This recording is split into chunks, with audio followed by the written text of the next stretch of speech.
오늘도 하나님의 은총과 또 성령의 능력이 또 여러분 삶 속에 넘쳐날 수 있기를 바랍니다. 자, 오늘 토요일 날 우리 선교사님의 말씀을 듣습니다. 또 우리 마음속에 또 하나님 말씀에 대한 갈급함들, 또 성령의 능력에 대한 또 우리의 목마름들이 넘쳐날 수 있기를 바랍니다. 자, 오늘은 태국에서 사역하시는 우리 서보은 선교사님께서 말씀을 전해 주시겠습니다. 본문은 창세기 3장 1절에서 13절까지의 말씀입니다. 그런데 뱀은 여호와 하나님이 지으신 들짐승 중에 가장 간교하니라. 뱀이 여자에게 물어 이르되, 하나님이 참으로 너희에게 동산 모든 나무의 열매를 먹지 말라 하시더냐. 동산 나무의 열매를 우리가 먹을 수 있으나 동산 중앙에 있는 나무의 열매는 하나님의 말씀에 너희는 먹지도 말고 만지지도 말라, 너희가 죽을까 하노라 하셨느니라. 너희가 결코 죽지 아니하리라. 너희가 그것을 먹는 날에는 너희 눈이 밝아져 하나님과 같이 되어 선악을 알 줄 하나님이 아심이니라. 여자가 그 나무를 본즉 먹음직도 하고 보암직도 하고 지혜롭게 할 만큼 탐스럽기도 한 나무인지라. 여자가 그 열매를 따먹고 자기와 함께 있는 남편에게도 주매 그도 먹은지라. 이에 그들의 눈이 밝아져 자기들이 벗은 줄을 알고 무화과 나무 잎을 엮어 치마로 삼았더라. 그들이 그날 바람이 불 때 동산에 거니시는 여호와 하나님의 소리를 듣고 아담과 그의 아내가 여호와 하나님의 낯을 피하여 동산 나무 사이에 숨은지라. 여호와 하나님이 아담을 부르시며 그에게 이르시되, 내가 어디 있느냐? 내가 동산에서 하나님의 소리를 듣고 내가 벗었으므로 두려워하여 숨었나이다. 누가 너의 벗었음을 내게 알렸느냐? 내가 네게 먹지 말라 명한 그 나무 열매를 내가 먹었느냐? 하나님이 주셔서 나와 함께 있게 하신 여자, 그가 그 나무 열매를 내게 주므로 내가 먹었나이다.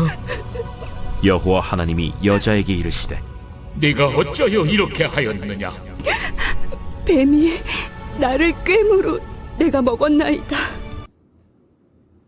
사와디캅, 안녕하세요. 태국 서보은 선교사입니다. 반갑습니다. 오늘은 창세기 3장 말씀을 함께 나누기 원합니다.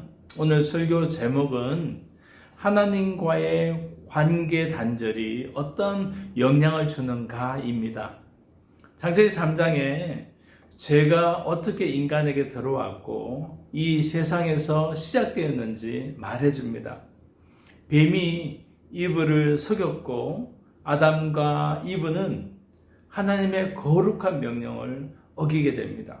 이 때문에 그들은 타락하였고 비참한 삶이 시작됩니다. 3장 초반부에 마귀가 등장합니다.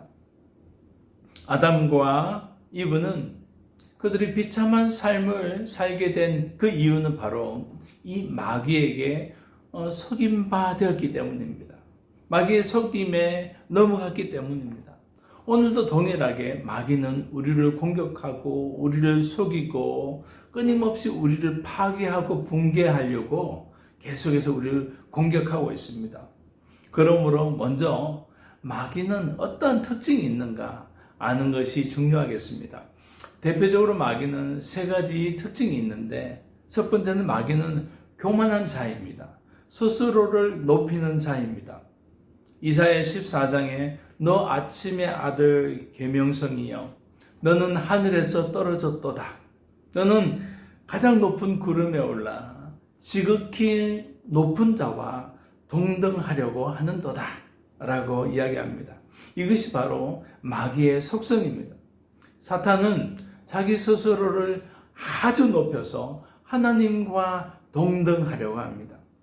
하나님께서 선악과를 먹지 말라라고 명령했습니다. 그런데 사람들은 선악과의 기능이 무엇인지, 선악과를 따먹게 되면 어떤 일이 일어나는지에 대해서 집중합니다. 그러나 우리는 이 선악과를 먹지 말라 명령하신 그분이 누구신가? 하나님의 그 통치권에 대해서, 하나님의 그 통치하신 그 왕이심에 대해서 우리는 집중해야 합니다. 아담과 하와는 하나님의 그 통치권을 인정하고 순종했더라면 그들은 행복한 삶을 살았을 것입니다. 두 번째, 마귀의 속성은 마귀는 거짓의 아비입니다. 요한복음 8장 44절에 보면 마귀를 거짓의 아비다라고 이야기합니다. 특별히 진리에 대해서 거짓말을 그렇게 합니다. 이단들, 우리 주변에 이단들이 많이 있습니다. 이단 교주들이 자기는 그리스도라, 또 혹자는 자기는 성령이다라고 자신을 높입니다. 항상 거짓말을 합니다. 특별히 성경 진리에 대해서 거짓말을 합니다. 우리는 성경을 전체적으로 봐야 됩니다.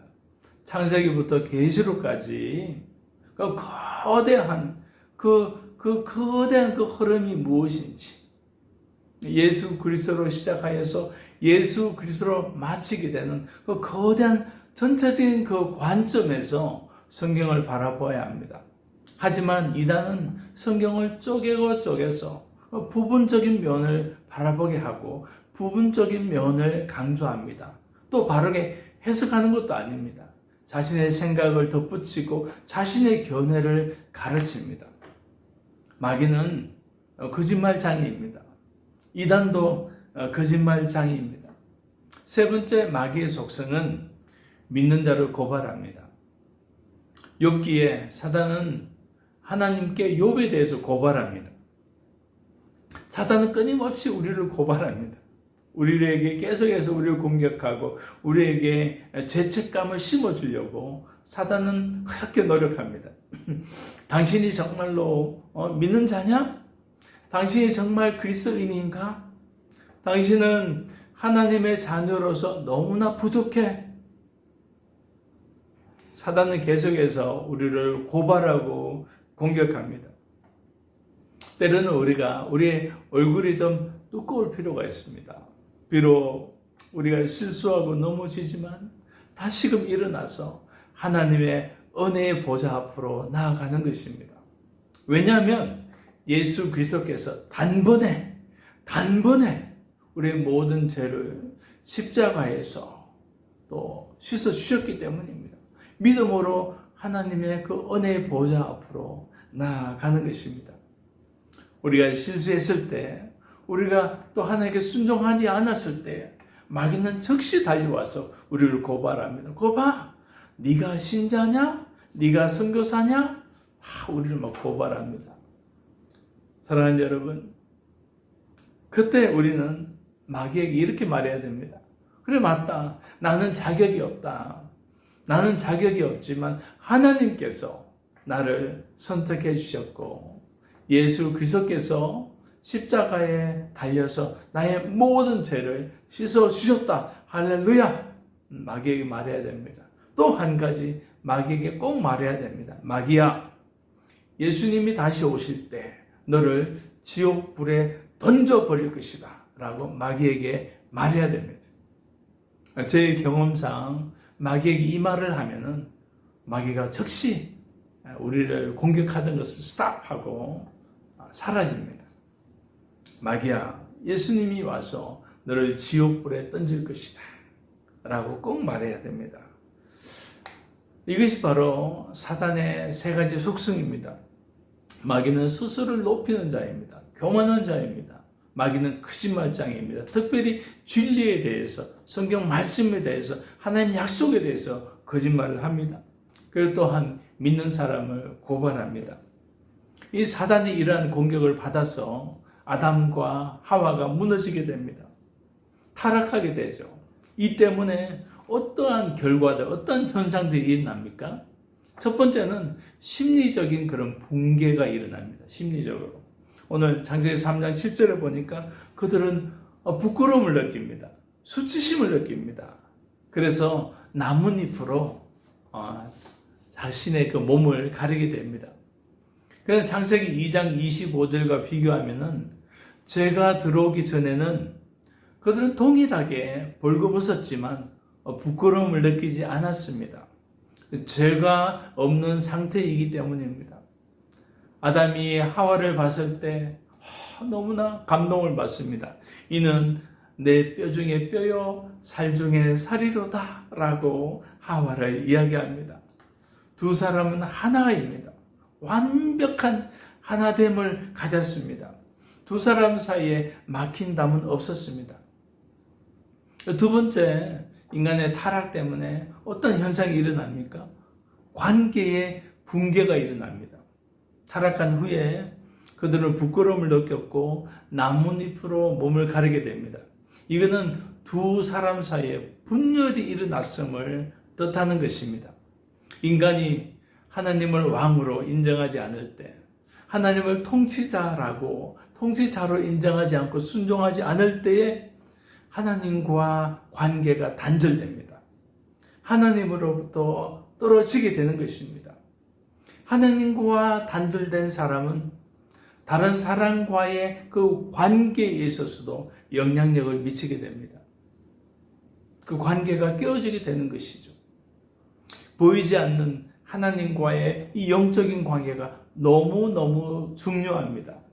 하나님과의 관계가 좋은 사람은 다른 사람과의 그 관계도 좋습니다. 하지만 하나님과 단절된 사람은 다른 사람과의 그 관계에 있어서도 어려움을 겪고 문제가 발생하게 됩니다. 이단들이 교회에 들어와서 목사와 또 교인들 사이에 분열을 시키려고 합니다. 목사님에 대해서 험담을 합니다. 또 이단은 교인과 교인 사이를 또 분리시키려고 또 그렇게 노력합니다. 교회에 들어와서 교회 안에 혼란을 야기시키고 또 교회를 무너뜨리게 하려는 것입니다. 이것이 바로 마귀짓입니다. 마귀짓. 그리고 하나님과 단절되면 어떠한 현상이 일어납니까? 사회적으로 붕괴가 일어납니다. 하나님과의 관계가 무너지면 사회적인 그 관계들 또한 영향을 받게 되고 그 관계가 무너지게 됩니다. 구절을 보니까 하나님께서 아담을 부릅니다. 아담아, 아담아, 너는 어디 있느냐라고 하나님께서 묻습니다. 하나님께서 아담이 어디 있는지 모르셨습니까? 당연히 아시지요. 하지만 하나님의 그 질문은 너는 도대체 지금 어떤 상태에 떨어졌느냐라는 뜻입니다.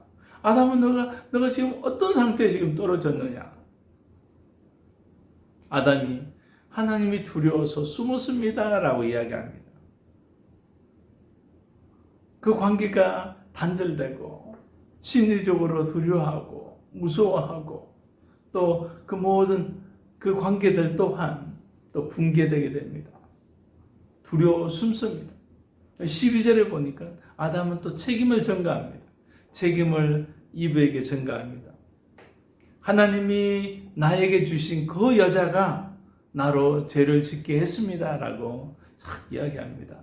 좀 찌질한 것 같아요, 아담이. 또 이브에게 책임을 전가하고 또 하나님께 책임을 전가합니다. 하나님이 주신 그 여자가 나로 죄를 짓게 만들었습니다. 라고 이야기합니다. 여러분, 이전에는 죄가 없는 상태에서는 이브를 바라볼 때 이는 나의 뼈 중에 뼈요 살 중에 살이로다 라고 이야기했지만 지금은 어떠합니까? 지금은 그 여자라고 이야기합니다. 그 여자가 나로 죄를 짓게 하였습니다 라고 이야기합니다. 관계가 완전히 깨어졌습니다. 에덴 동산이라는 작은 사회가 깨어졌습니다. 죄 때문에 하나님과의 그 관계가 단절될 때에 그 사회적인 또한 붕괴가 일어나게 되는 것입니다. 하나님과의 그 관계가 단절된 사람은 심리적으로 정서적으로 두려움과 수치심을 느낍니다. 그리고 가까운 사람들과의 그 관계에 어려움이 또 일어나게 되는 것이죠. 사회적으로 다른 사람들과의 그 관계도 또 문제가 발생합니다. 어려움을 겪습니다. 타락한 인간이 어떻게 하면 하나님과 다시 화목할 수 있을까요? 나뭇잎으로 우리의 수치를 가린다고 해서 그게 가려질까요? 그렇지 않습니다. 천만에요. 가려지지 않습니다.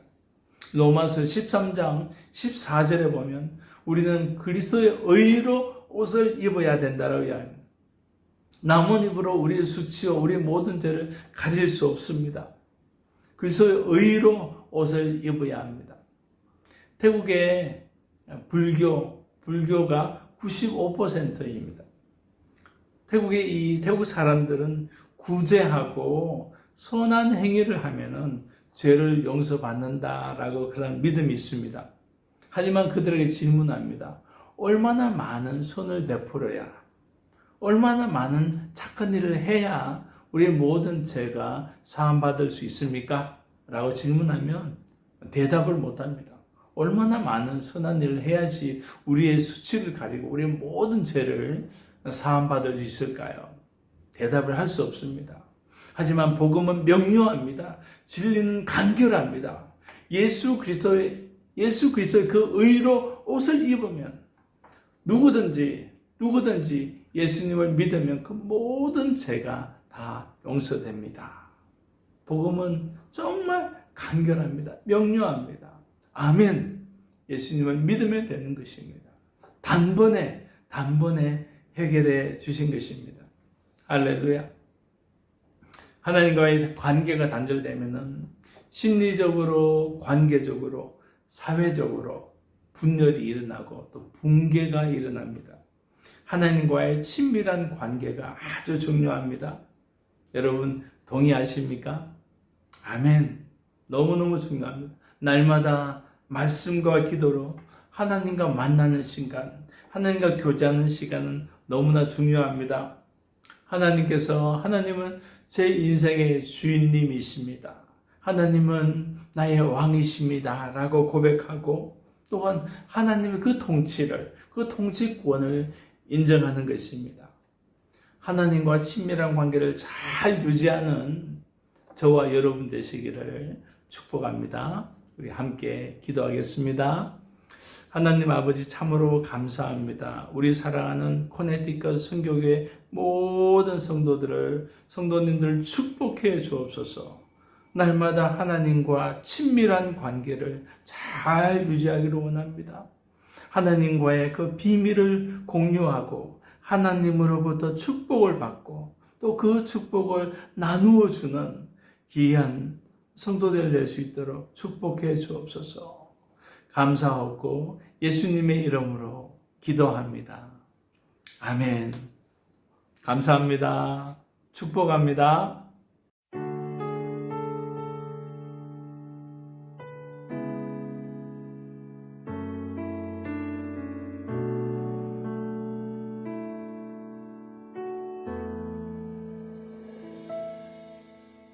주